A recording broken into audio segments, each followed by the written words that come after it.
প্রিয় দর্শক সবাইকে স্বাগত জানাচ্ছি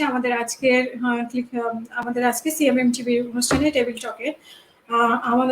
আমরা গত কয়েকদিন থেকেই শুনতে পাচ্ছি এবং দেখতে পাচ্ছি অনলাইনে বিভিন্ন সোশ্যাল মিডিয়ার মাধ্যমে, বিভিন্ন টেলিভিশনের মাধ্যমে যে স্টুডেন্ট ভিসা সহজ করেছে, ভিজিট ভিসা না সরি ওয়ার্ক পারমিট এবং স্টুডেন্ট ভিসা সহজ করেছে। আমরা এগুলো দেখে আসছি এবং শুনে আসছি। আসলে কি সহজ করেছে কি করেনি সেটাই এখন দেখার বিষয়। কারণ আমরা আসলে বাঙালিরা যতটা শুনি তার থেকে বেশি আমরা বলে থাকি। তো আসলে বেশি বলছি কিনা বা বেশি শুনছি কিনা, সেই জন্যই আজকে আমরা একজন ব্যারিস্টার মাহরুন আহমেদকে আমন্ত্রণ জানিয়েছি। আমরা ওনা থেকে শুনবো। মাহরুন আহমেদ, আপনাকে স্বাগত জানাচ্ছি আমাদের আজকের অনুষ্ঠানে। আসসালামু আলাইকুম। যারা আজকে এই প্রোগ্রামটি দেখছেন, আমাদের হাসিনা আক্তারের খুবই পপুলার প্রোগ্রাম। আপনাদের সবাইকে স্বাগত জানাচ্ছি খুব সুন্দর একটা আয়োজনের এই প্রোগ্রামটাতে। ধন্যবাদ সবাইকে। আপা, আপনার থেকে আমি ঠিক আপনি ব্যারিস্টার না সলিসিটার সেটা অবশ্য আমার কনফার্ম হওয়া উচিত ছিল আগেই, যদি আমি আপনার সাথে প্রোগ্রাম করেছি। এটা নিয়ে একটু সমস্যা হয়ে যায়, ব্যারিস্টার এবং সলিসিটার। তো আমি যদি ভুল বলে থাকি আমি যদি আমি আসলে এখানে ল করেছি। আমি একজন ব্যারিস্টার। আমি এখানে ওআইসি লেভেলে 3 অ্যাডভাইজার হিসেবে কাজ করছি। ওকে মালাপা, তাহলে আমরা আলোচনায় যাই। আমরা বেশ কয়েকদিন থেকে শুনতে পাচ্ছি এবং সোশ্যাল মিডিয়ার মাধ্যমে দেখতে পাচ্ছি, বিভিন্ন পত্রপত্রিকায় আসছে, ওয়েবসাইটে আসছে যে স্টুডেন্ট ভিসা অনেক সহজ করেছে। আসলে কতটা সহজ করেছে এবং কি কি করেছে, পরিবর্তন এনেছে? ধন্যবাদ হাসিনা। তুমি আসলে প্রথম যখন আরম্ভ করেছিলে তখনই তুমি বলেছো যে স্টুডেন্ট ভিসা এবং ওয়ার্ক পারমিট ভিসা বিভিন্ন কথা শোনা যাচ্ছে, বিভিন্ন জায়গায় বিভিন্ন ভাবে এগুলো আসলে উপস্থাপন করা হচ্ছে। প্রথম যদি হাসিনা আমরা স্টুডেন্ট ভিসা নিয়ে আলাপ করি, সেটা হচ্ছে যে স্টুডেন্ট ভিসা আগে যেটা ছিল, আমরা দেখেছি যে কেউ যদি এদেশে ডিগ্রি লেভেল অথবা আপার লেভেল, হায়ার লেভেলে কেউ যদি এদেশে আসতে চাইতো তাহলে কিন্তু আইএলটিএস টা ম্যান্ডেটরি ছিল। এবং 2009-10-এ আইএলটিএস টা একটু শিথিল করা হয়েছিল। তো এখন অক্টোবরে যে স্টুডেন্টদের সম্পর্কে যে স্টুডেন্ট ভিসা সম্পর্কে যে আপডেটটা করা হয়েছে, সেখানে বলা হয়েছে যে যারা এদেশে ইউকে ডিগ্রি নিতে আসতে চায় তাদের অবশ্যই একটা অফার লেটার অথবা আমরা যে লেটার নিতে হবে। এবং যে অর্গানাইজেশন, যে ইউনিভার্সিটি অথবা যে কলেজ নিবে সেটা কিন্তু হোম অফিসে রিকগনাইজ হতে হবে, মানে হোম অফিসের লাইসেন্স থাকতে হবে সে কলেজ বা ইউনিভার্সিটি। সেকেন্ড যেটা হচ্ছে, আগে কিন্তু বলা হতো যে আইএলটিএস টা ম্যান্ডেটরি ছিল। এখন যেটা বলা হয়েছে, যদি ডিগ্রি লেভেলে হয়ে থাকে তাহলে B1 না ইংলিশ টেস্টটা থাকতে হবে, আর যদি লোয়ার হয়ে থাকে থাকতে হবে, যদি হাই লেভেল হয়ে থাকে, লোয়ার হয়ে থাকলে B1 টা হতে হবে।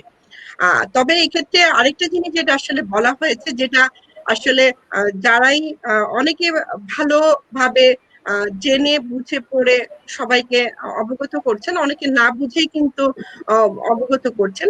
এখানে কিন্তু বলা হয়েছে, যদি কোনো ইউনিভার্সিটি স্টুডেন্টদের অ্যাসেস করে মনে করে যে তাদের ইংলিশের যে রিডিং, রাইটিং এবং স্পিকিং এ যে কোয়ালিটিটা থাকা দরকার, এবং এদেশে স্টাডি করার জন্য রিডিং, রাইটিং, স্পিকিং এর এই 3টা কোয়ালিটি যদি তাদের থেকে থাকে, তাহলে সেক্ষেত্রে কিন্তু আইএলটিএস টা নাও লাগতে পারে।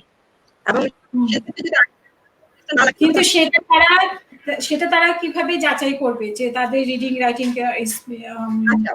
সেটা যেটা হতে পারে যে ইউনিভার্সিটি, ধরো তুমি গ্রাজুয়েশন করেছো বাংলাদেশ, যেহেতু আমরা বাংলাদেশ আসলে বাংলা ভাষাভাষী, বাংলাদেশ নিয়ে বলছি, যে বাংলাদেশে যদি যেহেতু বাংলাদেশ থেকে যদি কেউ আসতে চায়, তাহলে তার যদি ব্যাচেলর ডিগ্রি থেকে থাকে অথবা মাস্টার ডিগ্রি থেকে থাকে, এবং সেক্ষেত্রে যদি সেটা ইকুইভ্যালেন্ট টু এদেশে হয়ে থাকে, যেটা নেরিক নামে একটা অর্গানাইজেশন এখানে আছে, তারা কিন্তু নেরিকের মাধ্যমে সেই ডিগ্রিটা অ্যাসেসমেন্ট করে বলতে পারে যে সেটা এখানকার ডিগ্রি লেভেল আর বাংলাদেশের ডিগ্রি লেভেলটা সমান পর্যায়ে আছে কিনা। সেক্ষেত্রে হুম, তার সার্টিফিকেট দিতে পারে যে হ্যাঁ equivalent to UK degree to Bangladesh degree, সেটা হতে পারে। অথবা কোনো ইউনিভার্সিটি যদি বলে যে আহ, আহ, বাংলাদেশে যারা গ্রাজুয়েশন করেছে অথবা মাস্টার্স করেছে তাদের যে মেথড অফ স্টাডি যদি ইংলিশ হয়ে থাকে, তো সেই যদি তারা ইংলিশে স্টাডি করে থাকে সেক্ষেত্রে অ্যাসেস করতে পারে ইউনিভার্সিটি। তবে সেটা ডিপেন্ড করবে যে ইউনিভার্সিটি আসলে টেস্টের ব্যাপারে ইউনিভার্সিটি কিভাবে অ্যাসেস করবে। অনেক ইউনিভার্সিটি আছে যারা 4.5ও নিচ্ছে, তবে তাদের কিন্তু রাইটিং এ 5 স্কোর পেতে হবে। এবং অনেক ইউনিভার্সিটি আছে যারা দেখছে যে ওদের নিজস্ব অনেক প্রসেস আছে, সেই প্রসেসের মাধ্যমে কিন্তু তারা করতে পারে। সেটা হচ্ছে যে তারা অনলাইনে ইন্টারভিউ নিতে পারে। সেই ইন্টারভিউ যদি তারা মনে করে যে যে স্টুডেন্ট এদেশে আসবে সে ইংলিশ, তার যদি আইএলটিএস নাও থেকে থাকে কিন্তু ইংলিশে এদেশে পড়াশোনা করার জন্য সে মনে হচ্ছে যে সে করতে পারবে, তাহলে সেক্ষেত্রে কিন্তু ইউনিভার্সিটি সেটা দিতে পারে। অথবা এমনও হতে পারে যে কোনো ইউনিভার্সিটি যদি বলে যে ঠিক আছে তোমার ইংলিশ লেভেল ঠিক আছে কিন্তু তুমি এদেশে এসে একটা ইংলিশ লেভেল করে পরে কোর্সটা আরম্ভ করবে, সেটাও হতে পারে। সেটা ডিপেন্ড করবে ইউনিভার্সিটির উপরে। আর আরেকটা জিনিস হুম, হচ্ছে যে ফাইন্যান্সিয়াল ম্যাটার, যেটা হচ্ছে যে তোমার আগে তো আমরা যেটা দেখেছি যে কেউ যদি এদেশে আসতে মেনটেনেন্স দেখাতে হবে, যে এদেশে পড়াশোনা করছে তার মেনটেনেন্সটা তাকে ব্যাংকের মাধ্যমে দেখাতে হতো। এখন যেটা হুম, বলা হয়েছে যে 1,250 পাউন্ড, সেটা যদি সরি 1,265 পাউন্ড, আর সেটা যদি ইনার লন্ডনে হয়ে থাকে 9 মাসের যে টাকাটা আসে সেটা দেখাতে হবে। আর যদি আউটসাইড অফ লন্ডন হয়ে থাকে তাহলে 1,015 পাউন্ড 9 মাসে দেখাতে হবে। আর আরেকটা মানে জিনিস যেটা হচ্ছে যদি কোনো 1,015 সরি পাউন্ড করে মাসে, মান্থ। মাসে 9 মাসের টাকাটা দেখাতে হবে, 9 মাসের আচ্ছা। টাকাটা দেখাতে হবে। আর হুম, আরেকটা জিনিস হচ্ছে যারা এদেশে স্টুডেন্ট হিসাবে এসেছে তারা যদি এদেশে 12 মান্থের ভিসা পেয়ে থাকে এবং সেক্ষেত্রে 12 মান্থের পরে যদি তাদের যদি ভিসা এক্সটেনশন করতে হয় তাহলে সেক্ষেত্রে তাদের কোনো মেনটেনেন্স দেখাতে হবে না। আরেকটা জিনিস আছে না, আমি তোমার সাথে শেয়ার করি, যারা এই অনুষ্ঠানটা দেখবেন তারা হয়তো উপকৃত হবেন। গত সপ্তাহে আমি একটা ডিটেনশনের মামলা পেয়েছি। এক ভদ্র ইন্ডিয়া থেকে এসছে না, এখানকার একটা রিনাউন্ড ইউনিভার্সিটিতে, তার কিন্তু আইএলটিএস লাগেনি, ও তারা অ্যাসেস করে তাকে ক্যাশ লেটারটা ইস্যু করেছে। এবং সে যখন এখানে এয়ারপোর্টে এসেছে, এখানকার যারা হিথ্রো এয়ারপোর্টে যারা ছিলেন তারা তাকে ইংলিশে সিম্পল একটা ইন্টারভিউ নিতে চেয়েছিলেন, কিন্তু উনি না দেওয়াতে কিন্তু তাকে ডিটেনশন সেন্টারে নিয়ে যাওয়া হয়েছে তাকে। তো এক্ষেত্রে আমি আচ্ছা। যারাই দেখছেন আমি তাদের সতর্ক করব যে আপনারা যখনই আসবেন এখানে অনলাইনে সবকিছু আছে, এখানকার লয়ার আছে অথবা যেসব এজেন্সি গুলো আছে তাদের কাছ থেকে ভালো করে জেনে বুঝে আসবেন। না হলে কিন্তু টিউশন ফি দিতে হচ্ছে, আপনাদের এজেন্টের টাকা দিতে হচ্ছে, এখানে আসার পরে আমরা যে লয়ার এই মামলাগুলো ডিল করছে আমাদের কিন্তু টাকা দিতে হচ্ছে। কাজে আপনারা হুম, যদি ভালো বুঝে জেনে শুনে আসেন তাহলে হয়তো আপনাদের এই বিপদে পড়তে হবে না। এটা হচ্ছে স্টুডেন্টদের ব্যাপারে। আর আরেকটা যেটা সবাই আসলে এখন এটা নিয়ে অনেক জায়গায় অনেক ভাবে এটা প্রচার করা হচ্ছে, সেটা হচ্ছে ওয়ার্ক পারমিটের ব্যাপারটা। হুম, ওয়ার্ক পারমিটের ব্যাপারটা হচ্ছে যে আগে যেটা ছিল যে লিমিটেড ক্যাপ, ক্যাপ মানে হচ্ছে যে লিমিটেড একটা সংখ্যা দিয়ে দেওয়া হয়েছিল যে এর বাইরে আনা যাবে না অথবা এর বাইরে ওয়ার্ক পারমিট দেওয়া যাবে না, সেটা ছিল। কিন্তু এখন যেটা হয়েছে সেই ক্যাপটা বলছে নতুন যে লটা আসবে সেই ল এর মাধ্যমে ক্যাপটা তুলে দেওয়া হবে। এবং বলা হয়েছে যে যদি কেউ বাইরে থেকে আসতে চায় এদেশে অবশ্যই আসতে হবে। তবে স্যালারির একটা ব্যাপার দেওয়া হয়েছে, সেটা বলা হয়েছে, স্যালারিটা বলা হয়েছে 25,600 পাউন্ড, বলা হয়েছে 25,600 থাকতে হবে। আর মিনিমাম স্যালারি আর কি, স্যালারি যেটা বলা হয়েছে 25,600 থাকতে হবে। তবে shortage occupation list, shortage occupation list বলতে বোঝায় যেটা ডাক্তার হতে পারে, নার্স হতে পারে বা অন্য স্পেশালি যেটা স্কিল ওয়ার্কার যেটা, সেই শর্টেজ অকুপেশন লিস্টে যদি হয়ে থাকে সেক্ষেত্রে যদি স্যালারি কমও হয়ে থাকে, ধরো ওখানে ছিল 25,600, এখানে যদি 20,000 হয়ে থাকে, 20,680 পাউন্ড হয়ে থাকে, তাহলে কিন্তু তাকে এদেশে এন্ট্রি দেওয়া হবে ওয়ার্ক পারমিট হোল্ডার হিসাবে। আর আরেকটা জিনিস যেটা বলা হয়েছে যে সিস্টেমটা কিভাবে করা হয়েছে, সিস্টেমটা দুইটা ভাবে করা হয়েছে। একটা হচ্ছে যে নন ট্রেডেবল এবং ট্রেডেবল। আর আর এখানে এটা করা হয়েছে পয়েন্ট বেস সিস্টেমে করা হয়েছে। 70 পয়েন্ট করা হয়েছে। 70 পয়েন্টের মধ্যে 50 পয়েন্ট করা হয়েছে যে তোমার অ্যাপ্রুভ স্পন্সর, যেটা আমি আগে স্টুডেন্টের ক্ষেত্রে বলেছিলাম, ওখানে লাগতে হলো ক্যাশ। যারা ওয়ার্ক পারমিট আসবে সেটাকে বলে কস্ট। কস্ট যেটা হচ্ছে সেটা হচ্ছে যে হোম অফিসে অ্যাপ্লাই করতে হয় যে আমার 2টা বা 3টা এমপ্লয়ি লাগবে, এবং হোম অফিস যখন ইন্টারভিউ নিয়ে কাগজপত্র দিয়ে সবকিছু দেখে যখন হোম অফিসার যখন বলে যে না ঠিক আছে আসলে তোমার এমপ্লয়ি লাগবে, ওরা যখন অ্যাপ্রুভ করে তখনই কিন্তু এই কস্টটা ইস্যু করা হয়, এবং সেই কস্টের ভিত্তিতে কিন্তু এমপ্লয়ার এমপ্লয়ীদের নিয়োগ দেয়। এবং সেক্ষেত্রে বলা হয়েছে যে অ্যাপ্রুভ যে স্পন্সর আছে সেক্ষেত্রে একটা মার্ক সে পাবে। ইংলিশ যে ল্যাঙ্গুয়েজের কথা বলা হয়েছে, ইংলিশ ল্যাঙ্গুয়েজটা থাকতে হবে, এবং ইংলিশ ল্যাঙ্গুয়েজের ক্ষেত্রে সে একটা মার্ক পাবে। আর আরেকটা জিনিস বলা হয়েছিল যে ইংলিশ ল্যাঙ্গুয়েজ যেটা আগে ছিল যে গ্রাজুয়েট লেভেলে হতে হবে, এখন সেটা আর নাই, গ্রাজুয়েট লেভেলের সেটা করতে হবে না।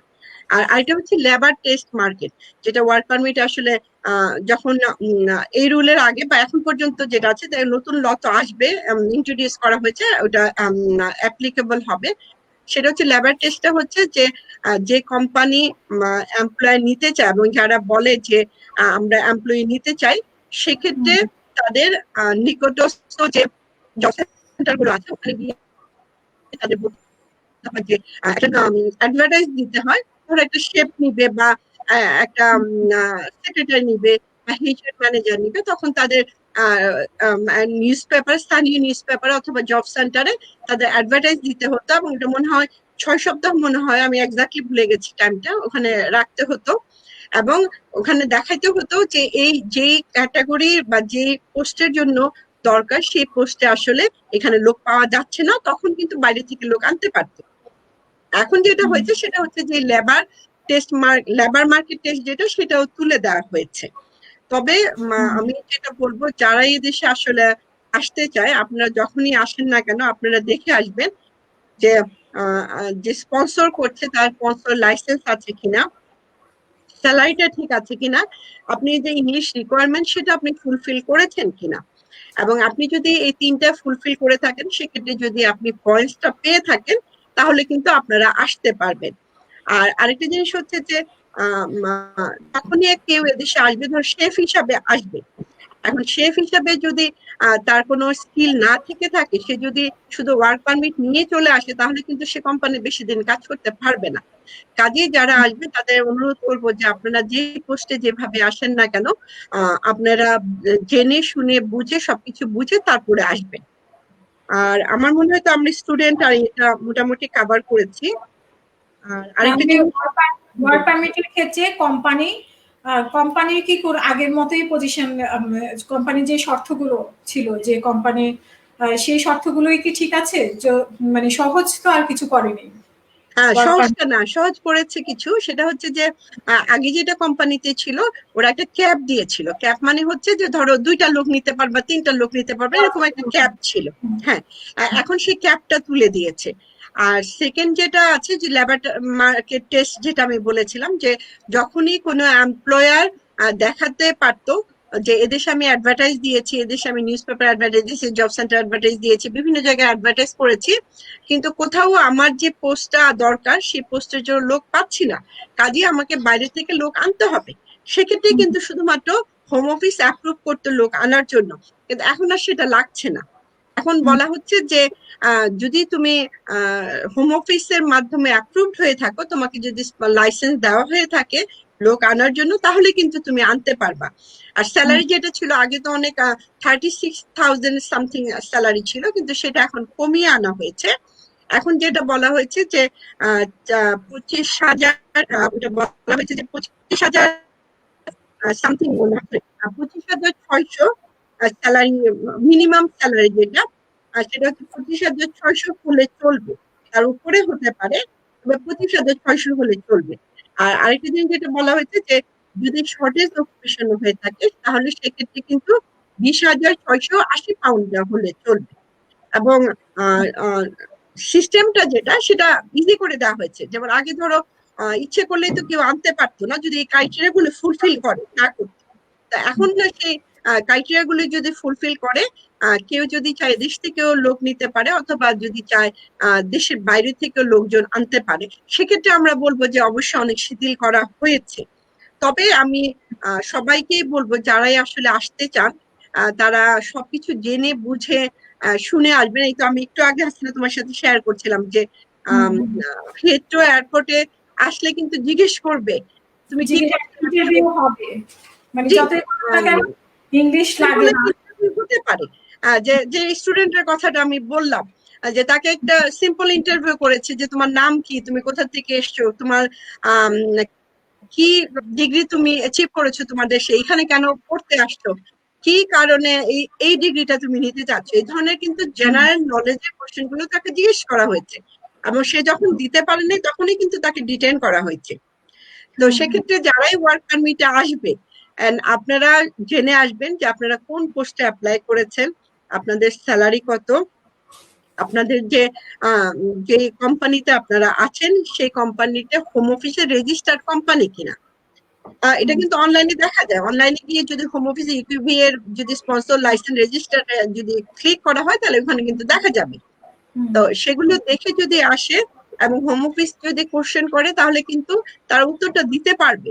কিন্তু যদি তারা যেভাবে আসলে আমরা দেখছি মিডিয়া বলো, ইউটিউব বলো, এবং আমি শুনেছি যে বাংলাদেশের বিভিন্ন জায়গায় বিভিন্ন অফিস বসে গেছে, যে ব্যবসা বসে যায়, এইটা নিয়ে এইটাকে কেন্দ্র করে ব্যবসা বসে যায়, দুই একটা যদি নিয়ম চেঞ্জ exactly, হয় সেটাকে হ্যাঁ নিয়ে বিরাট ব্যবসা শুরু হয়ে যায়, আর মানুষ প্রতারণার শিকার হয় এক্ষেত্রে। একদম তুমি একদম পারফেক্টলি বলেছো যে অনেক অসহায় মানুষ আছে যে তারা ইউকে তে যেতে চায়, কাজ করতে চায়, ইউকে তে না, ধরো দেশের বাইরে যেতে চায়, গিয়ে আসতে কাজ চায়। করতে চায়। জি, তো আমি এমনও শুনেছি যে সবাই টাকা পয়সা নিয়ে ওয়ার্ক পারমিট দিচ্ছে। তো মানে এটা মনে হচ্ছে যে একটা বিজনেস হয়ে গেছে, আসলে তো তা না। এখানে যারা কাজ করতে আগ্রহী এবং এমপ্লয়ার যে উনি ওনাদের লোক দরকার, ওনাদের লোক দরকার, বাংলাদেশ থেকে লোক নিয়ে আসবে দেশে কাজ করার জন্য। কাজে এটা নিয়ে তো বিজনেস করার কিছু নেই। এবং স্টুডেন্ট ভিসার ক্ষেত্রেও কিন্তু আমরা সেমই দেখেছি, এবং তোমার মনে আছে কিনা 2009 এবং 9-10-এ হ্যাঁ এভাবে এসেছিল, আইএলটিএস ছাড়া এসেছিল, এবং জি ইন্টারভিউ যখন হয়েছে অনেকেই উত্তর দিতে পারে নাই অনেক কিছু, এবং এটা নিয়ে অনেক গল্প হয়েছিল এবং অনেকে আটকাও পড়েছিল। অনেক অনেক কৌতুক আছে, অনেক কৌতুক হুম, আছে, অনেক কৌতুক কিছু আছে। আছে। এবং আমরা দেখেছি হুম, যে অনেক স্টুডেন্ট যারা আছে তারা কিন্তু অনেকে মসজিদে থেকেছে অথবা কোনো চার্চে থেকেছে, হুম, তাদের থাকারও একটা জায়গা ছিল না। কারণ একটা না, স্টুডেন্ট ধরো বাংলাদেশ থেকে আসলো এবং তাকে যখন ডিটেনশন করা হলো, তখন যখন একটা লয়ার, অবভিয়াসলি একটা লয়ার যখন তাকে বের করে নিয়ে আসবে, এখানে অনেকগুলো প্রসেসের মাধ্যমে আমাদের যেতে হয়, তার বেল অ্যাপ্লিকেশন করতে হয়, তাকে অথবা জুডিশিয়াল রিভিউ করতে হয়, আহ, আম, তারপর বেলের জন্য, হিয়ারিং এর জন্য কোর্টে যেতে হয়, স্বাভাবিক লয়াররা টাকা পয়সা তারা চার্জ করে। লাগবে। এবং হুম, একটা স্টুডেন্ট যখন সে আসে, আমরা তো বাংলাদেশে তো বেশিরভাগই হচ্ছে মধ্যবিত্ত ছেলে মেয়েরা, তাই না? হুম, এবং হুম, সেক্ষেত্রে যারা এদেশে আসে এবং তারা যখন এরকম একটা পরিস্থিতির শিকার হয়, এবং সেক্ষেত্রে যদি তাদের যে এন্ট্রি ক্লিয়ারেন্সটা যেটা দেওয়া হয়েছিল সেটা যদি উইথড্র করা হয়ে থাকে, তাহলে কিন্তু সেটা আবার রিট্রিভ করা কিন্তু ভেরি ডিফিকাল্ট হয়ে যায়। হুম, কাজেই যারা জেনুইনলি যারা এদেশে পড়তে যাবে, এদেশের গভর্নমেন্ট সবসময় চায়, এবং ইউকেতে হচ্ছে যে হায়ার এডুকেশনের জন্য একটা বেস্ট জায়গা, সারা ওয়ার্ল্ডের মানুষজন চায় যে দেশে এসে হায়ার এডুকেশন নেওয়ার জন্য, যেহেতু একটা এখানে অক্সফোর্ড, ক্যামব্রিজের মতো ইউনিভার্সিটি গুলো আছে, এবং সবগুলো ইউনিভার্সিটি মোটামুটি আম, মোটামুটি লন্ডনের বাইরে সব ইউনিভার্সিটি কিন্তু আসবে। Ranking university. জি, হুম, তো সেক্ষেত্রে যারাই এদেশে আসবেন আপনারা দেখে শুনে বুঝে কোনো প্রতারণার শিকার হবেন না। এখানে অনলাইনে আছে ইউকেভিএ তে, যদি হাসিনা আমরা যদি ইউকেভিএ তে ক্লিক করি, ওখানে যদি স্টুডেন্ট ভিসা ক্যাটাগরিতে যায়, ওখানে কিন্তু ক্রনোলজিক্যালি বলে দেওয়া হয়েছে যে how to apply, what is the maintenance, what is English test requirement, everything কিন্তু ক্লিয়ারলি বলে দেওয়া হয়েছে। এবং সেটা দেখলে কিন্তু সবকিছু তারা দেখতে পারবে। এবং ওয়ার্ক পারমিটের ক্ষেত্রেও কিন্তু সেম জিনিসগুলোই করা হয়েছে, তারা গিয়ে ইউকেবিতে দেখে নিজেরা বুঝে কিন্তু আসতে পারে। এবং সেক্ষেত্রে যদি হয় সেক্ষেত্রে কিন্তু প্রতারণা ব্যাপারটাও অনেকটা কমে যাবে। এবং আমার মনে হয় যে এটা একটা বড় সুযোগ আমাদের দেশে যারা আছেন, দেশে আসতে চান, আপনারা ইউজ করতে পারেন। তবে আমি সবসময় বলছি যে ভালোভাবে বুঝে শুনে তারপরে আপনারা আসবেন। আমরা গতবার যেটা দেখেছি 2019-এ, সেটা ওরা কিন্তু প্রচুর মানুষ এনেছে। এনেই কিন্তু তারা আবার মানে তাদের একসময় চলেও যেতে হয়েছে। আমরা দেখেছি এরকম। এক্স্যাক্টলি। এবং অনেক স্টুডেন্টরা দেখেছো কিনা যে তারা কিন্তু এজেন্টের মাধ্যমে এসেছে, এবং হ্যাঁ, এজেন্টের মাধ্যমে আসাতে কিন্তু আহ, তারা অনেক কিছু জানেও না যে কোন ইউনিভার্সিটিতে ক্যাম্পাস কোথায়, কোন ইউনিভার্সিটির কোন কোর্সটা করাচ্ছে, কিভাবে আছে। যে তুমি অনলাইনে দেখাচ্ছ যে গভ ইউকে, হ্যাঁ, এগুলো হ্যাঁ। সার্চ করলে কিন্তু দেখা যায়, তাই না? সবই পাওয়া আহ, যায়। হুম। সবকিছু আপনারা যারা এখানে আছে, এভরিথিং এখানে আছে। যে হোম অফিসে তুমি এখানে দেখাচ্ছে যে what are the home office done, everything এখানে আছে, সার্ভিস, গাইডলাইনস, রেগুলেশন এভরিথিং সব। এখানে আছে। হুম। টুইটার করা আছে, ইউটিউব দেওয়া আছে, ফেসবুক দেওয়া আছে, এভরিথিং কিন্তু এখানে হোম অফিসে দেওয়া আছে। কাজেই এখানে না জানার কোনো কিছু নাই। ধরো 2000 অথবা 1990 অথবা 2000 এর আগে অথবা 2000 এর পরে, ধরো 95 পর্যন্ত বা এর আগে পর্যন্ত কিন্তু অনলাইন এত অ্যাভেলেবেল ছিল না। এখন কিন্তু হুম। বাংলাদেশে অনলাইনটা খুব বেশি অ্যাভেলেবেল, এবং হুম। সেক্ষেত্রে কিন্তু তারা দেখতে পারে, দেখাটা কোনো ব্যাপারই নয় দেশে। তো সেক্ষেত্রে এই সেটাই। জন্যই এখন বলবো যে আপনার, জি বলো। এখন মানে প্রতারিত হওয়ার সম্ভাবনা খুবই কম, যদি একটু খেয়াল করে মানে দালালের খপ্পরে না পড়ে। যে দালাল বলল যে এত লাখ টাকা দিলেই, যেমন ইতালিতে কয়েকদিন আগে, আপনি জানেন কিনা আমি জানি না, যে কয়েকদিন আগে ওরা ইতালিতেও এরকম সহজ করেছিল। আর তখনই মানে দালাল শ্রেণী উপচে পড়ছে যে কিভাবে এদেরকে আনবে, এবং অফার দেওয়া শুরু করেছে। মানে মানুষও অফার দেওয়া শুরু করেছে, আমি এত লাখ টাকা দিব, আমাকে নিয়ে যান। কিন্তু হুম হুম। আপনারা যারা শুনছে, মানে ওনারা যারা শুনছে যে আসলে আপনি এত লাখ টাকা দিচ্ছেন, কিন্তু কিসের জন্য দিচ্ছেন, কাকে দিচ্ছেন, কিভাবে দিচ্ছেন, আপনার সেগুলো দেখতে হবে। এক্স্যাক্টলি। হুম অনলাইনে সবকিছুই আছে। অনলাইনের মাধ্যমে আপনি অবশ্যই সবকিছু দেখতে পারেন। আপনি স্টুডেন্ট ভিসা যদি আসে, তাহলে যে কলেজ সম্পর্কে, সেই কলেজ আসলে লিস্টেড কিনা হুম। হোম অফিসের, সেটাও তো দেখে আসতে হবে নাকি আপা? এক্স্যাক্টলি, সেটাই। হুম। তারপর ইউনিভার্সিটি ঢুকলেই তো দেখা যায়। তো তুমি যে ইউনিভার্সিটি পড়ো, তুমি তো অনলাইনে ইউনিভার্সিটির নামটা দিলেই তোমার কিন্তু গুগলে বলে দিবে যে কোন ক্যাম্পাস ছিল তোমার, তাই না? এবং তোমার কয়টা ক্যাম্পাস আছে, কোন কোন সাবজেক্ট পড়ায়, এগুলো তো আমি যে ইউনিভার্সিটি পড়েছি আমি নাম লিখলেই তো চলে আসবে ওখানে সবকিছু। তো এখানে তো সেটাই। আম, খুবই ইজি হয়ে গেছে। এখনকার স্টুডেন্ট যারা আসছে অথবা ওয়ার্ক পারমিট আসছে, আপনাদের তো ডোর ওপেন। আপনারা চাইলেই বসে দেখতে পান, বাংলাদেশে বসে আপনারা সবকিছু দেখতে পান, যাচাই করতে পারেন। এখানে কিন্তু প্রতারিত, নিজে ইচ্ছাকৃত ভাবে যদি প্রতারিত না হতে চায় কেউ, তাহলে কিন্তু এত ইজি না। তুমি যেটা বলো যে ইতালিতে, হ্যাঁ, আমরা বাংলাদেশি, আমরা বাংলাদেশি না, আমরা অনেক কান্ট্রি আছে যারা আসলে অসহায় মানুষদের যে অসহায়ত্বটা নেওয়ার জন্য সবসময় বসে থাকে কিছু মানুষ, সুযোগ নেওয়াটার জন্য। তো সেক্ষেত্রে যদি কেউ চান জেনুইনলি, আপনারা ভালো করে দেখেন, শুনেন, তারপরে আসেন। এবং চাকরির ব্যাপারটাও আছে, এখানে যারা স্টুডেন্ট হিসাবে আসবে তারা কিন্তু 20 ঘন্টা বেশি কাজ করতে পারবে না। যদি ফুল ইউনিভার্সিটিতে হয়ে থাকে তাহলে কিন্তু 20 ঘন্টা, এবং যদি টার্ম টাইমে আউট হয়ে থাকে তাহলে ফুল টাইম করতে পারবে। সে ব্যাপারগুলো কিন্তু আপনারা বুঝে আসবেন যে আপনারা আসলে কাজ করলে না করলে বা এই 20 ঘন্টার কাজে আপনাদের মেনটেন করাটা আপনাদের জন্য ইজি হবে কিনা, সবকিছু বিবেচনা করে আপনারা আসতে পারেন। আর যারা বিশেষ করে আসলে ল এর জন্য তো ইউকোটা বেশি পপুলার, যে ডিগ্রি বলো অথবা বারেট লটা বলো, সেটা তো সবাই চায় যে আমরা ইউকে থেকে নিয়ে আসি। তো সেক্ষেত্রে আমি বলবো যে যারা এই ল ডিগ্রিটা নিতে আসতে চান, আপনারা লন্ডনের বাইরে বাইরে যদি যেতে চান, বাইরে অনেক ইউনিভার্সিটি আছে, ভিতরে অনেক ইউনিভার্সিটি আছে। আর বারের তো জন্য তো ইনগুলো আছে, আপনারা সরাসরি যোগাযোগ করতে পারেন, করে আপনারা আসতে পারেন। অথবা ইউনিভার্সিটির সাথে সরাসরি যোগাযোগ করতে পারেন, তারা আপনাদের সমস্ত কিছু ক্লিয়ার ভাবে বলে দিবে। এবং সেক্ষেত্রে ওদের ইমেল করতে পারেন, যদি কথা না বলতে চান ইমেলও করা যায়। কিন্তু সবগুলো ইউনিভার্সিটিতে, হাসিনা তুমি তো জানো যে ইমেল অ্যাড্রেস দেওয়া থাকে। করা যায়, লাইভ চ্যাট করা যায় কাস্টমার সার্ভিসে এবং যেগুলো। তুমি তো জানো হাসিনা, আরেকটা জিনিস হচ্ছে যে প্রত্যেকটা ইউনিভার্সিটিতে কিন্তু একটা ডিপার্টমেন্টই থাকে ফরেন স্টুডেন্টদের জন্য। হুম। এবং ওইখানে কিন্তু একজন লয়ার থাকে, একজন থাকেন যারা সবসময় স্টুডেন্টদের অ্যাসিস্ট করার জন্য সবসময় ওনারা থাকেন, এবং সবসময় ওনারা অ্যাসিস্ট করেন। এবং এদেশে ইউনিভার্সিটি গুলো সবসময় কিন্তু চায় যে আপনারা আসেন, দেশে এসে ডিগ্রিটা নিয়ে যান। সব ইউনিভার্সিটি গুলো কিন্তু চাচ্ছে এখন।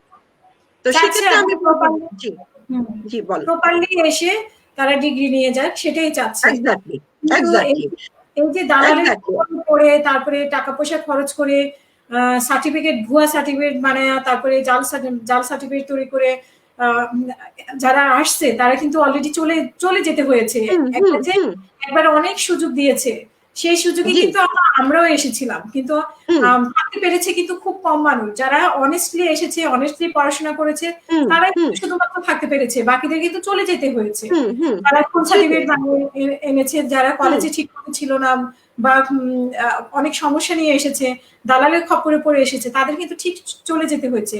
তো এক্স্যাক্টলি সেই রকম যাতে আবার না হয় মানুষের। কারণ একটা মানুষ যখন আসে একটা দরিদ্র ফ্যামিলি থেকে বা মধ্যবিত্ত ফ্যামিলি থেকে, সে কিন্তু তার জায়গা জমি বিক্রি করে দিয়ে তারপরে হুম হুম লন্ডনে আসে অনেক স্বপ্ন দেখে। কিন্তু সেই এক্স্যাক্টলি স্বপ্ন যদি হুম 2-3 বছর পরে, এই যে যারা ব্যাক করেছে তাদের কিন্তু সবারই স্বপ্ন ভেঙে গেছে। হুম তো হুম আমরা চাই না যে নতুন করে, এই জন্যই আমাদের আজকে, আপনিও সারাদিন অফিস করার পরে আপনিও সময় দিচ্ছেন। আমারও মনে হলো যে এতদিন ধরে দেখছি, আর আমরা সেই সিচুয়েশনে মনে যে আবারও দেখছি যে হুম হুম হুম ইউকেতে মনে হয় যে অ্যাপ্লাই করলেই পেয়ে যাবে, সেভাবেই কিন্তু সবাই মানে ছড়াচ্ছে আর কি সোশ্যাল মিডিয়াতে। এখন আরো সহজ হয়ে যাচ্ছে সোশ্যাল মিডিয়াতে ছড়ানো। সেজন্য মনে হলো যে আমরা একটা অনুষ্ঠান করি, আমরাও মানুষকে একটু সচেতন করি যে আপনারা সবকিছু জানেন। আর আপা, আইএলটিএস এর ব্যাপারটা যদি আবার একটু বলতেন, যে কোন ইউনিভার্সিটি চাচ্ছে, কোন ইউনিভার্সিটি চাচ্ছে না, এই তো। আচ্ছা, যেটা স্টুডেন্টদের ভিসার ক্ষেত্রে আসলে বলা হয়েছে, যেটা ওয়েবসাইটে বলা হয়েছে, ইউকেবি এর ওয়েবসাইটে বলা হয়েছে, সেটা হচ্ছে যে কেউ যদি ডিগ্রি লেভেলে আসতে চায় তাহলে B2 যে ইংলিশ টেস্টটা সেটা লাগবে তার। আর যদি বিলো হয়ে থাকে ডিগ্রি লেভেলে তাহলে সেটা B1 লাগবে। তবে সেক্ষেত্রে আরেকটা যেটা অ্যানাউন্সমেন্টও দেওয়া হয়েছে, যদি কোনো ইউনিভার্সিটি অ্যাসেস করে বলে যে যে এদেশে পড়তে আসবে তার যে স্পিকিং, রাইটিং এবং রিডিং সেই কোয়ালিটিটা যদি তার থেকে থাকে, তাহলে সেক্ষেত্রে কিন্তু তাদের উইদাউট আইএলটিএস এ তারা দেশে আসতে পারবে। আর তুমি যে একটা সুন্দর কোশ্চেন করেছিলে যে কিভাবে অ্যাক্সেস করবে, অ্যাক্সেস করতে পারে ইউনিভার্সিটির নিজস্ব মেথড আছে, সেই মেথডের মাধ্যমে অ্যাক্সেস করতে পারে। অথবা যদি কেউ তার যে বাংলাদেশে যে ডিগ্রিটা করেছে সেটা যদি ব্যাচেলার ডিগ্রি হয়ে থাকে অথবা যদি মাস্টার ডিগ্রি হয়ে থাকে, এখানে ন্যারিকের মাধ্যমে তারা অ্যাসেস করতে পারে। এবং ন্যারিকের মাধ্যমে যদি বলে, ধরা কেউ ব্যাচেলার ডিগ্রি করেছে, তো সে চাচ্ছে যেটা ন্যারিকের মাধ্যমে অ্যাসেস করে বলার জন্য ইকুইভ্যালেন্ট কত। তো এখন ধরো আমি ঢাকা ইউনিভার্সিটি থেকে আমি ব্যাচেলার করেছি, এখন ন্যারিকে যদি মনে করে থাকে যে ঢাকা ইউনিভার্সিটির যে ব্যাচেলারটা সেটা এদেশের যে ব্যাচেলারটা, যেটা ধর আমি সিটি ইউনিভার্সিটি থেকে আমি ব্যাচেলার করেছি, সেটা সমান না, তাহলে হয়তো ওরা বলবে যে লেভেল 1 2 3 4 বা সামথিং তারা এরকম বলবে। আর যদি তারা মনে করে থাকে যে এটা ইকুইভ্যালেন্ট টু ব্যাচেলার ডিগ্রি, তখন কিন্তু তারা এটা বলবে। মাস্টার ডিগ্রির ক্ষেত্রেও সেটা হতে পারে। সেক্ষেত্রে হোম অফিস বলেছে যে কোনো ইউনিভার্সিটি যদি অ্যাসেস করে বলে যে তাদের যে ইংলিশ রিকোয়ারমেন্টটা সেটা তাদের কাছে মনে হয়েছে যে এদেশে ইউনিভার্সিটিতে পড়ার জন্য সে সে তার সেই কোয়ালিটি আছে, তাহলে কিন্তু তারা উইদাউট আইএলটিএস তাকে ক্যাশ লেটারটা দিতে পারে। জি, যেটা আমি বললাম যে যারাই আইএলটিএস ছাড়া আসবেন, আপনারা ভেবে নিয়েন না যে আসলেই যে ঢুকতে দিবে। এখানে কিন্তু যেহেতু আইএলটিএস ছাড়া, তাহলে এখানে যারা হিথ্রোতে যে অফিসার গুলো বসে আছেন তাদের কিন্তু রাইট দেওয়া হচ্ছে আপনাদের ইন্টারভিউ নেওয়ার জন্য। এবং সেক্ষেত্রে যদি আপনারা ইন্টারভিউতে আপনারা পাস না করতে পারেন, তাহলে কিন্তু আপনাদের এন্ট্রি যে ক্লিয়ারেন্সটা যেটা দিয়েছিল তারা কিন্তু এটা ক্যান্সেল করে দিতে পারে। এবং সেক্ষেত্রে আরেকটা মজার বিষয় হচ্ছে যে যেটা ইউনিভার্সিটি যেটা করে, যেমন ধরো আমার ক্লায়েন্টের কথা আমি যেটা বলি, আমি যখন ইউনিভার্সিটির সাথে যোগাযোগ করলাম, আমি বললাম যে আমার ক্লায়েন্টকে তো এইভাবে হ্যারাস করা হয়েছে, তাকে সে প্রায় 14 আওয়ার্স জার্নি করে এসেছে এবং she was not actually ready to face the interview. তখন আমাকে ইউনিভার্সিটি বলছে যে না, যখন আমরা অ্যাসেস করেছিলাম সে বলছে যে সে ইংলিশটা রিডিং, রাইটিং, স্পিকিং এ সে পারে, কিন্তু যখন হিস্ট্রিতে যখন তাকে অফিসার যখন তাকে ইন্টারভিউ নিয়েছে, সেই ইন্টারভিউ শিটটা তাকে আমাদেরকে ফ্যাক্স করেছে, সেই ইন্টারভিউ শিট দেখা গিয়েছে যে সে আসলে কোনো কথাই বলতে পারেনি। তো সেক্ষেত্রে আমি বলবো, তবে হ্যাঁ এটা হতে পারে যে কোনো আচ্ছা, একটা আপা মনে হয় একটা কোশ্চেন করেছেন, আমি উত্তরটা দিচ্ছি। যে কোনো নার্ভাসনেস হচ্ছে আলাদা, যে আমি নার্ভাস হয়ে অনেক সময় হিট্রোতে আসলে এত বড় বড় অফিসাররা বসে থাকে, যখন জিজ্ঞেস করে যদি নার্ভাস হয়ে থাকে সেটা আলাদা। আর যদি নার্ভাসনেস না হয়ে থাকে তাহলে কিন্তু সেটা আলাদা। হাসিনা একটা আপা একটা ইয়ে করেছিল, আমি কি উত্তরটা দিব হ্যাঁ না? হ্যাঁ হ্যাঁ হ্যাঁ, উত্তরটা আচ্ছা, দেন।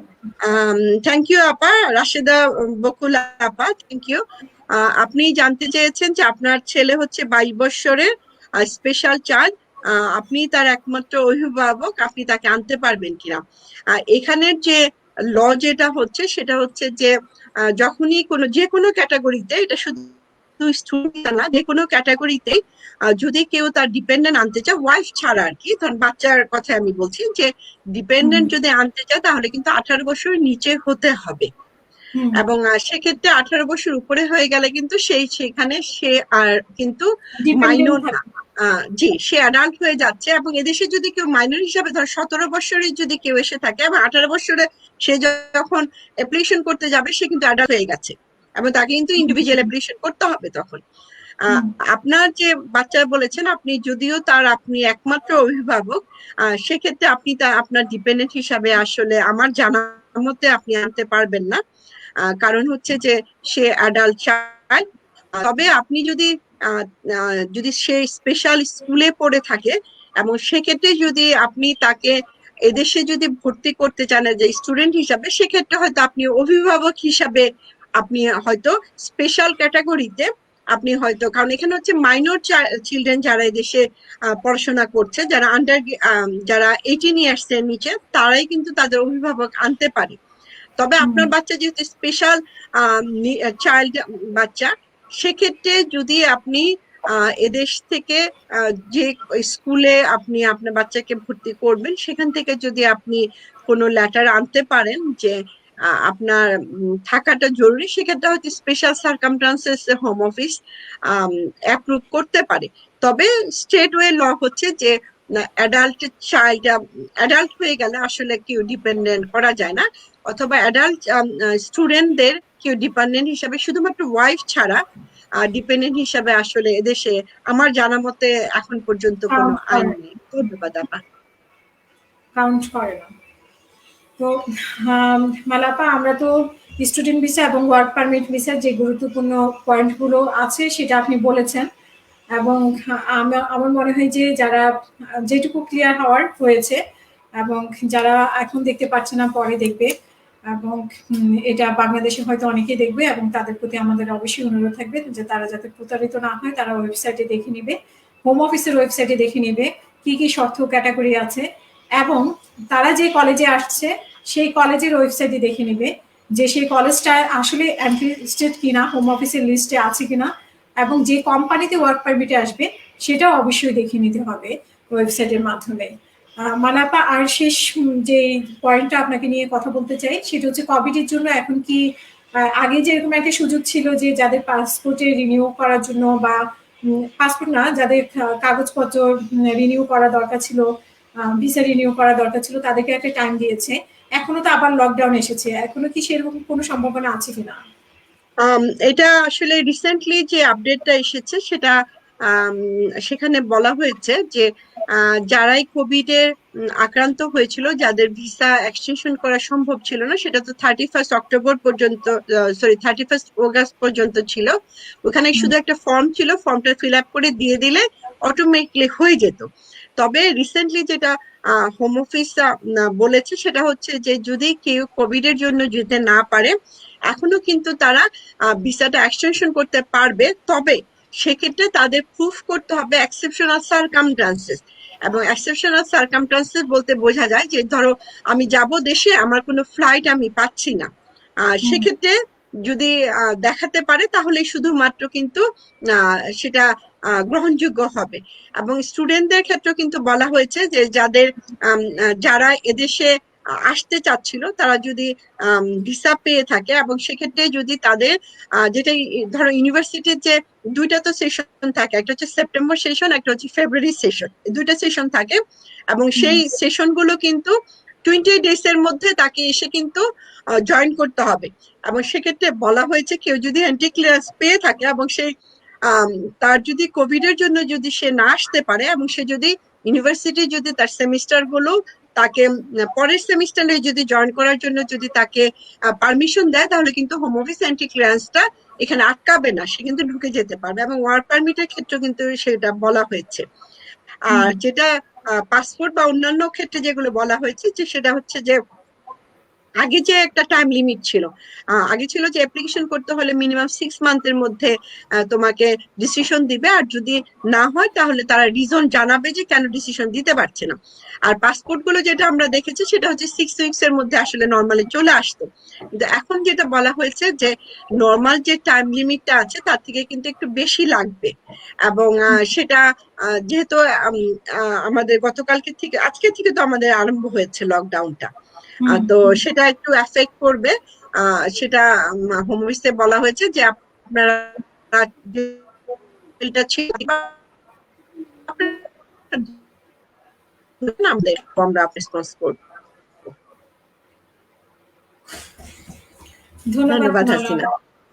ধন্যবাদ আপনাকে, অনেক কষ্ট দেওয়া হলো সারাদিন অফিস করে এসে, তার মধ্যে বাসায় এসে রান্নাবান্না করতে হয়, তারপরে আপনি টক শোতে সময় দিয়েছেন, তার জন্য অসংখ্য অসংখ্য ধন্যবাদ। আমরা অনুষ্ঠান শেষ করব, শেষ করার আগে আজকের মতো শেষ বক্তব্য আপনার আমাকে দেওয়ার জন্য অনুরোধ করছি। থ্যাংক ইউ হাসিনা, আমার সময় ভালোবাসি তোমার প্রোগ্রামে আসার জন্য। আমি তো কয়েক বছর ধরে তুমি যখন চ্যানেল আইতে ছিলে অনেক প্রোগ্রাম তোমার সাথে করেছি, আমার ভালো লাগে তোমার সাথে প্রোগ্রাম করতে। এখানেও আমি কয়েকবার এসেছি। ধন্যবাদ তোমাকে এত সুন্দর সময় উপযোগী একটা সাবজেক্ট নিয়ে এই টেবিল টকটা করার জন্য। আপনারা যারাই এই অনুষ্ঠানটা দেখেছেন, আপনাদের সবাইকে ধন্যবাদ, বা যারা দেখবেন। এবং আপনাদের সবাইকে বলছি যে হাসিনার CM TV, YouTube, Hasina click media আপনারা দেখবেন, সাবস্ক্রাইব করবেন। কারণ হয়তো যে আপনার কাজে না লাগতে পারে, অন্য আরেকজনের হয়তো এই কাজটা লাগবে। হাসিনা যে কাজটা আমাদের কমিউনিটির জন্য করছেন, এটা খুবই প্রশংসার যোগ্য। তবে আপনারা আমরা সবাই যদি হাসিনার সাথে থাকি, তাহলে হাসিনা হয়তো পরবর্তীতে আরো অনেক ভালো, অনেক বড় আকারে অনেক কিছু করতে পারবে। ধন্যবাদ হাসিনা, ভালো থেকে সবাই আমাদের জন্য দোয়া করবেন। আসসালামু আলাইকুম। অসংখ্য ধন্যবাদ মালাপা। আমরা আসলে যে জিনিসটা অনেক দিন থেকেই শুনে আসছি যে খুব সহজ করছে, এত বেশি দেখছি যে মনে হচ্ছে যে আজকে অ্যাপ্লাই করলে কালকেই চলে আসতে পারবে। এটা মনে করার কোনো কারণ নাই যে ওরা হয়তো একটুখানি শিথিল করেছে, কিন্তু আপনাকে এয়ারপোর্টে এসে সামান্যতম ইন্টারভিউ দিতে হবে, যদিও সেটা খুবই প্রাথমিক, যে আপনি কেন এসেছেন, কোথায় পড়েছেন, ইউকে তে কেন পড়তে এসেছেন, এগুলো খুব বেসিক কোশ্চেন গুলোই করবে, কিন্তু এই বেসিক কোশ্চেন গুলো যদি আপনি উত্তর দিতে না পারেন তখন কিন্তু আপনাকে আবারও ব্যাক করতে হবে। এবং আপনার যদি আগের মতো যদি কেউ মনে করে থাকে সার্টিফিকেট বানায়া চলে আসবে ডিগ্রি, এবং সাথে সাথে ওরা নিয়ে নিবে কোনো কলেজের অফার লেটার পেয়ে, তো এগুলো আসলে এগুলো চিন্তা করাটা ভুল হবে। আপনি সঠিকভাবে যদি আসতে পারেন আপনার টাকাটা তাহলে লস হবে না, নষ্ট হবে না। এবং আপনারা যে কষ্ট করে টাকাটা জোগাড় করে আপনারা যে দালালের হাতে বা এজেন্সির হাতে, এখন দেখবেন যে অসংখ্য এজেন্সি হয়ে যাবে, যে ইতালির ভিসা সহজ করেছে, ইউকের ভিসা সহজ করেছে বলে অসংখ্য ঢাকা শহরের আনাচে কানাচে দেখা যাবে যে অনেক এজেন্সি হয়ে গেছে। কিন্তু ব্যাপারটা এত সহজ না, আপনারা পড়ে দেখবেন নিয়মগুলো। তারপরে মালাপা সুন্দর করে বুঝিয়ে বলেছে, আরো অনেক লয়ার এখান থেকে প্রোগ্রাম করছে, বুঝিয়ে বলছে। আপনারা দয়া করে এসব অনুষ্ঠান দেখার চেষ্টা করবেন এবং বোঝার চেষ্টা করবেন, এবং আপনাদের কোনো কোশ্চেন থাকলে আমাদের সিএমএম টিভির একটা ইমেল অ্যাড্রেস দেওয়া আছে, আপনারা সেখানে ইমেল করতে পারেন, ইমেলের মাধ্যমে আপনারা যোগাযোগ করতে পারেন। মালাপার সাথেও আমি যোগাযোগ করিয়ে দিব, যদি আপনারা ওইখান থেকে কেউ যোগাযোগ করে আসতে চান ওনার সাথে, ওনার মাধ্যমে, কারণ ওনারা তো কাজ করে, ওনারা মানুষের জন্যই কাজ করে, সেটা আপনারা তো বাংলাদেশের জন্য কাজ করেন, বাংলাদেশ থেকে যারা আসতে চায়। হ্যাঁ, তো আপনারা ওনাদের মাধ্যমেও আসতে পারেন। তো আপনাদের যে কোনো ধরনের সমস্যা আপনারা ইমেলের মাধ্যমে যোগাযোগ করতে পারেন, সেই ইমেলটা অবশ্যই আমি মালাপাকে ফরওয়ার্ড করব। মালাপা আপনাদেরকে অবশ্যই সহযোগিতা করবে। তবে উনি যেহেতু প্রফেশনাল লয়ার, সেহেতু ওনার অবশ্যই একটু সেই দিকটা অবশ্যই আপনারা বুঝেন। এবং আমরা যেটা চাই, আমি বলতেছি না যে আপনারা মালাপার থেকে সহযোগিতা নিতেই হবে, আপনারা মালাপা থেকে সহযোগিতা নেবেন, কিন্তু আপনারা যেটা দালালকে দিয়ে যেটা নষ্ট করবেন সেটা অন্তত মালাপার কাছে দিলে সেটা সেভ হবে আপনাদের, এটা আমি বুঝাতে চেয়েছি। আর অন্য কিছু অবশ্য বলতে চাইনি, বা মালাপার জন্য আমি রিকোয়েস্ট করব না। আমি বলবো যে আপনাদের যাতে উপকার হয়, আপনারা যাতে দালালের খপ্পরে পড়ে নিজেদের টাকা পয়সা নষ্ট না করেন, পরিবারের টাকা পয়সা যাতে নষ্ট না করে আপনারা এখানে এসে স্বপ্নটা যাতে আপনাদের না ভাঙে, আপনারা যাতে সঠিক পথে আসতে পারেন, আপনারা যাতে কোনোভাবে প্রতারিত না হন এসব প্রতারণার খপ্পরে পড়ে। ধন্যবাদ হাসিনা, সত্যি কথা বলেছো। সেটার জন্যই আমার আর মালাপার আজকে এখানেই বসা, এবং যা অনেক অসংখ্য লয়ার এখান থেকে প্রোগ্রাম করছে, তারা একই কথাই বলছে, শুধু নিয়মগুলা বলছে, আপনারা সঠিকভাবে নিয়ম জেনে তারপরে আসবেন, এটাই আপনাদের প্রতি অনুরোধ থাকলো। মালাপা, আপনাকে অসংখ্য ধন্যবাদ। আবার আপনার সাথে প্রোগ্রাম করতে আমার ভালো লাগে, আমি খুবই ইজি বোধ করি, এবং আপনার সাথে আমার অ্যাটাচমেন্টটা খুবই ভালো। আপনি খুব সুন্দর করে বুঝিয়ে বলেন, অনেকের থেকে অনেক ফ্লেক্সিবল ওয়েতে বলেন, যার জন্য আমার মনে হয় দর্শকদেরও অনেক বুঝতে সুবিধা হয়। আমি অনেক ফিডব্যাক পেয়েছি, এবং আমাকে অনেকে এটাও বলেছে যে উনি তো অনেক ভালো লয়ার, অনেক বড় লয়ার, এবং উনি তো অনেক বিজি থাকে, উনি কিভাবে আপনাকে সময় দেয়। আমি বলছি না, উনি মানুষের জন্য কাজ করতে চায়, উনি মানুষের জন্য, উনি জানে যে উনি যদি লাইভে এসে দুইটা কথা বলে সেটা মানুষের উপকার হয়, এই জন্যই উনি লাইভে আসে সময় করে। অনেক ধন্যবাদ হাসিনা। আসলে সেটা না যে তুমি ছোট বোন, তোমার সাথে প্রোগ্রাম করতে আমার খুবই ভালো লাগে। শুধু আমি সবাইকে বলবো যে আপনারা দোয়া করবেন, দেশের মেয়ে হিসাবে আমি হাসিনা, আমরা যেন এতটুকু হলেও যেন আপনাদের উপকারে যদি আসে, সেটা আমাদের জন্য অনেক অনেক বেশি পাওনা। যেটা হাসিনাও তো সারাদিন কাজ করে, সারাদিন ইয়ে করে সমস্ত কিছু শেষ করে কিন্তু এই প্রোগ্রাম গুলো করে। এবং কেন করে? আমাদের কমিউনিটির জন্য কিছু করার জন্য কিন্তু করে। এখানে কিন্তু ফাইন্যান্সিয়ালি সে কোনো বেনিফিট হচ্ছে না, তার সময়টা সে কিন্তু এখানে দিচ্ছে। কাজেই আমরা যারাই বাংলাদেশ থেকে এসেছি, আমরা চেষ্টা করি যে আমাদের দেশের মানুষের জন্য কিছু করার জন্য, এখানে হোক বা বাংলাদেশে হোক। দুইটা কথা বলেও যদি আপনাদের ইনফরমেশন দিয়ে যদি আপনাদের উপকার করা যায়, আল্লাহ যদি সেই তৌফিকটা আমাদের দিয়ে থাকেন, তাহলে কেন আমরা করব না? তো সেটাই আর কি, আর কিছু না আর কি। আপনারা শুধু আমাদের জন্য দোয়া করবেন, আর কিছু না। সবাই ভালো থাকবেন, এবং যারা দেখছেন, যারা দেখবেন, সবাই ভালো থাকবেন, এবং সবাই সবার জন্য দোয়া করবেন। আল্লাহ হাফেজ।